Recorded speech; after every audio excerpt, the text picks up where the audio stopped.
I have made a couple of videos, well, covering a little bit more than the basics. But now I'm going to go into the advanced techniques of integrating yoga. Well, let's just call them disciplines of the family. In my first video, I talked about integrating physical therapy, modern yoga, and breath to your daily discipline. It's simple. Physical therapy expands the physical limits of movement. Yoga is the art of opening up the body to increase the energy flow. And breath is the lubricant to make energy flow frictionless as it builds up in the body.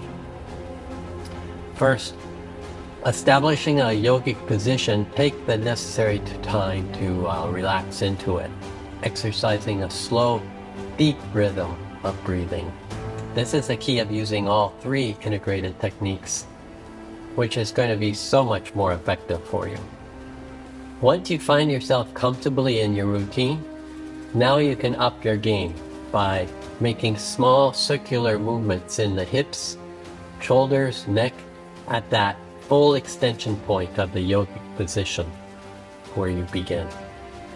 You can start out with a sway and then work to a smooth circle in each direction, moving slowly, pausing when you need.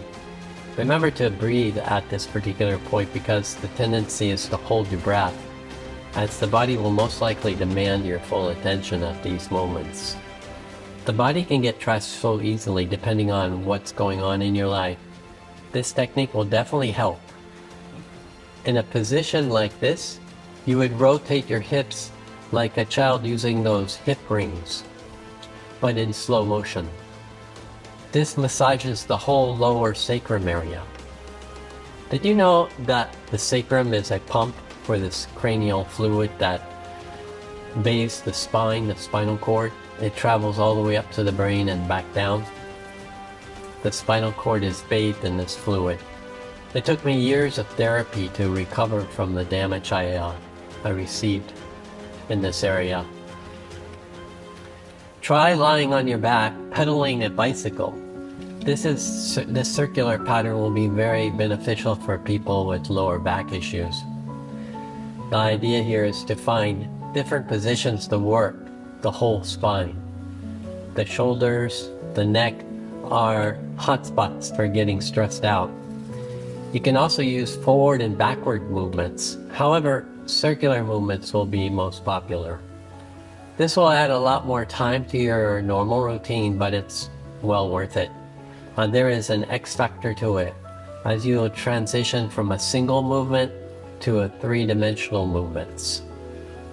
This will rejuvenate joints, improve chiropractic alignment, while massaging organs and the lymphatic system.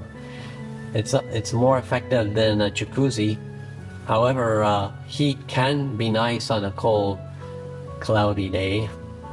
Try using an infrared heater, especially if you work with clients. When you find that you've acclimated this level of discipline, then Kriya Yoga has more to offer. You may have never noticed how the breath is closer to your subconscious than your body. I do recommend investigating Kriya Yoga farther. You can start off simply by holding a finger over one of the nostrils as you breathe in, and then completely exhale through the other nostril. Hold for several seconds and breathe in again with the same nostril, always exhaling through the other, maintaining controlled balance. Over the years, the idea of breath tied to the soul hasn't really caught on in the West.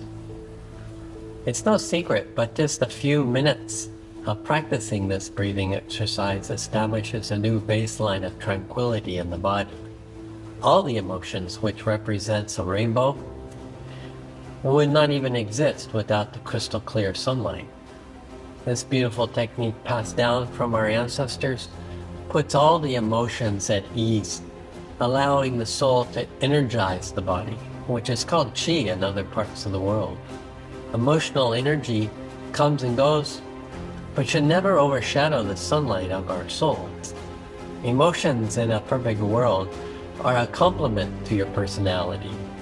Trauma, on the other hand, is an overload of emotions. It's a burnout. It's a transformer that's caught on fire. You know, the damage should be repaired before we pass on, ideally. All right, remember to hold the breath several seconds before the top and the bottom of the breath cycle. This can trigger a lot of energy in the body to the point where the rhythm will increase naturally.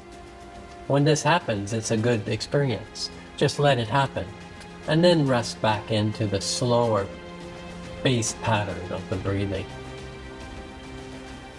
In the Far East, they call this pranayama.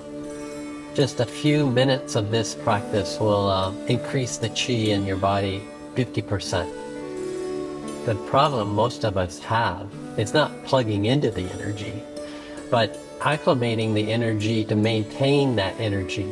Circular movements will definitely help with this, as it turns raw energy into fluid, so it can flow easily in the body instead of getting overloading your nervous system. The single most beneficial discipline, no matter how simple or complex it is turning your disciplines into a daily routine. And that, my friend, is worth its weight in gold. If you can work out in direct sunlight, well, even better. So many people dismiss the power the sun has on living things.